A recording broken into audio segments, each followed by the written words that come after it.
Hi, Papa Tom here again. Well, I tell you what, we're going to do a little different than in the past.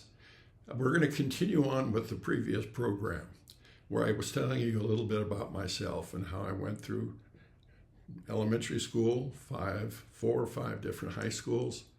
I went through Woodbury College, I went through the military, and I went through Pacific Finance. And now I'm going back to school for $300 a month on the GI Bill. Very good. Well, I wasn't a much better student. I still had my problems, but I wasn't working. I guess I was basically lazy. And I didn't have anything to show for it, except I had graduated from high school and I graduated from college and I'd gone through the military. And there I was. Well, I was looking for a wife. I'll tell you, I grew up poor. As I said, my mom used to cut dandelion leaves, and my dad worked a job and a half, a part-time job. My mom worked a part-time job to make ends meet. We never really had anything, but I was always, I don't know, I like to work. I just like to work. I would be walking down the street and see a truck driver unloading boxes from a truck. I'd help him unload the boxes. And he'd say, "Hey, wait a minute. I'm not paying you." I said, "I don't want to be paid. I just want to help you. You look like you have more boxes here than you got the strength or time to unload, so I'm just helping you." And I'd help him, and I'd walk on down the street. I was happy. I grew up in a bedroom that was small, as I said earlier, with a baby grand in the room. And then I grew up living in the living room, sleeping on a cot in the living room and then from there I did get my own bedroom finally when we went to Temple City. My dad inherited a little money and he bought a home. It was the first home we ever lived in, first time we were ever stable as a family. We weren't moving every Christmas. We finally were settled in. And I still like to work. I was always out in the garage or out in the home, or I was always doing something. I never sat idle. That's one thing I've always enjoyed, and that is working. And that is something you should learn. Learn to work. Work is make it fun. Get out and have a good time. So I got a job. A friend of mine recommended that I come to work where he worked at a nursery. So he told me how to get there, and I went there, and sure enough, there was a fence. And there was a driveway up the right side of the fence and a driveway up the left. And both were nurseries. Well, I assumed he was on the left. So I walked up the left and talked to the man. And he hired me. And I was working out back. And I looked across the fence and there was my friend. He was working for the other nursery. So it was by chance that I ended up working where I was working. As it was, I loved to work. He gave me an assignment of digging a certain triangular patch with a pitchfork and turning the soil and getting rid of the weeds. So I did it, and I'm working away and I'm working away and I'm happy. I'm just maybe a fool, but I'm having a good time. I'm turning the soil and turning the soil. And he said, "Hey, buddy, we serve lunch here." And he says, "You got to come up and have your lunch." So I stopped work and I went up and had lunch.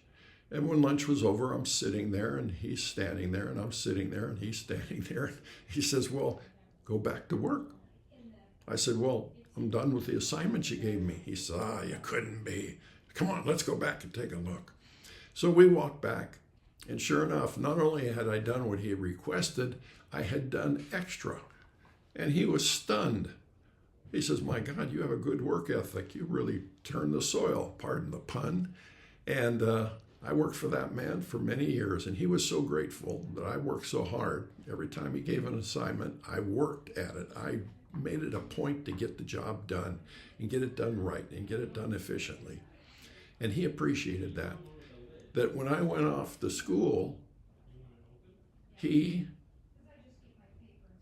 gave me a job of helping. He would keep me on even when he didn't need me so that I would have a paycheck so that I could afford to live. Well, I went back to school, and while I was going to school, getting the government check of $300 a month. I was enjoying school, but again, not getting good grades. I still had that hang up. But I learned that there were loans that they were making, $4,000 a year. $4,000 a year. I was only earning $3,600 when I worked full time, and I was earning $300 from the government, and they would loan me $4,000, and there was no interest until I graduated, and then I would pay it back at interest. Well, didn't take a dummy for that. I went down and applied for the loan, got it, and I lived on it. Yes, I lived on it. I hadn't learned yet about growing. I was perfectly happy where I was at. I had an uncle in Youngstown who bought some land. Oh, it was old, rocks, all rocks and boulders. It was left over from the coal mining, which what they call strip mining, where they come into land and they take the topsoil off and they find coal underneath and they dig the coal and then they leave the soil. It's all rocks, all turned in puddles of water with no drainage. It's just horrible, wasted land. And usually the owner let it go back for taxes. And the government ended up owning this land, which was totally worthless. Well, he would go in, my cousin, and he would say, look, if you'll give me the land, I'll take it off your hands and I'll pay the taxes on it. So he did.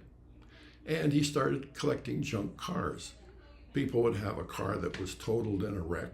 He would take it for free or for a few dollars and put it on the property. And slowly, he built a junkyard. His bed used to be a pile of rags that as he got rags from the cars, he would pile them and pile them and pile them.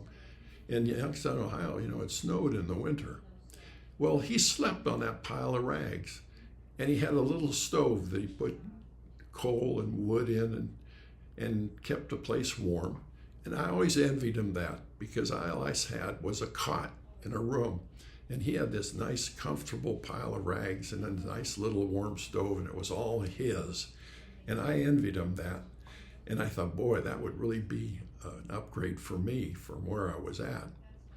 Well, when I moved to California, I remembered that. And I've always had in my mind that one day I might own a piece of land, have some junk cars on it, and a pile of rags and a little stove, and I'd be perfectly happy.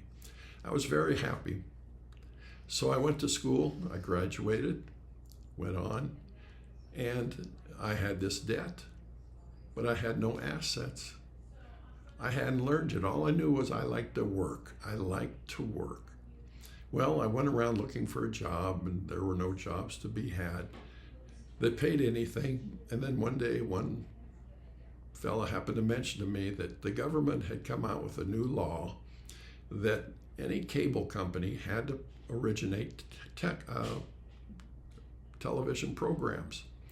Well, I had majored in communications, mainly television, which at the time was not taught in schools, and therefore everything was coming. It was going to be there.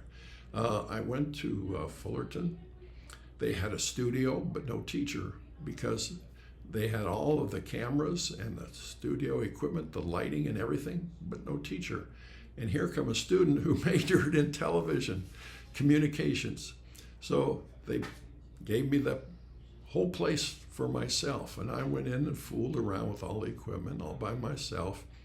And mainly I was under the theatrical part, so I was in plays, and I never could memorize lines. Again, I would memorize a few and then I'd forget the rest, so I never did well as an actor. But I graduated, and I went to this company that had a big cable operation, but they had to have a television studio. Well, they had ordered all the equipment, but they didn't hire anybody to put it together and run it. I said, well, I'll do it. And they said, but we don't have a budget for a payroll for you. I said, well, I'm unemployed anyway, and I like to work, so I'll come in every day and I'll set up a studio for you. So I did. And after a while, the boss would come into the secretary and he'd say, does this guy realize he's not getting paid? But he comes in every morning with us a sandwich and a luncheon, and he works in the studio for free. Well, after a while, he found a place for me, and he found a paycheck. And sure enough, I started getting paid for working in the studio. And that's my life story. And then it all began. And that'll come in my future iPods. Take care. Bye now.